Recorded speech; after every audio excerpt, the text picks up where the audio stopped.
నిన్న నేను చూసా సాక్షిలో తిరుమల తిరుపతి దేవస్థానంలో టెంకాయ కొడుతూ ఆ రోజు గూగుల్ను ప్రారంభించిన జగన్మోహన్ రెడ్డిని చూపుతాను. నేను ఏదో చూసా. అది తెలుసా గూగుల్ అంటే మీ నాయకుడిని పలకమని చెప్పి కరెక్ట్గా కంపెనీ పేరు పలకమని చెప్పి సిగ్గుండాలి మాట్లాడాలి. భోగాపురం ఎయిర్పోర్ట్ గురించి మాట్లాడుతావు.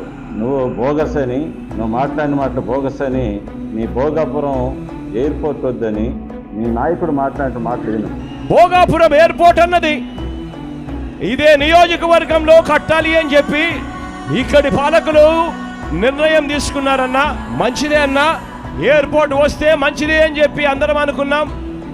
కానీ తీరా చూస్తే పరిస్థితి ఏమిటి అని చెప్పి గమనిస్తే, కానీ రైతుల భూములను మాత్రం బలవంతంగా లాక్కొని అక్కడ ఎయిర్పోర్ట్ కట్టే కార్యక్రమం మొదలు పెట్టడానికి ప్రయత్నం చేస్తున్నారన్నా. అంటే అందుకని భోగాపురం ఎయిర్పోర్ట్ వద్దంటాడు. నిన్న నువ్వేమో భోగాపురం ఎయిర్పోర్ట్ నిర్మాణం చేస్తున్నామని మాట్లాడతావు.